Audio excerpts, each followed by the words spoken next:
વર્ષો પહેલાની આ વાત છે। ખાવડ કરીને એક ગામ હતું। આ ગામમાં કાલિયો કાપડી નામનો ઉગતા પોરની મેલડીનો ભૂવો રહેતો હતો। આ કાલિયો બાળ કુંવારો હતો। આ કાલિયો અને માં મેલડી સન્મુખ વાતો કરતા।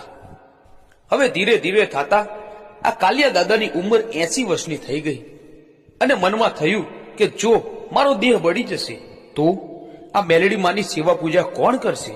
આવો વિચાર કરી એ તો માની ચુંદડી અને ત્રિશુલ લઈ હાલી નીકળ્યા અને થયું કે કોઈ સારો સેવક મળી જાય તો મારી ઉગતાની મેલડી ધૂણવા આપી દઉં।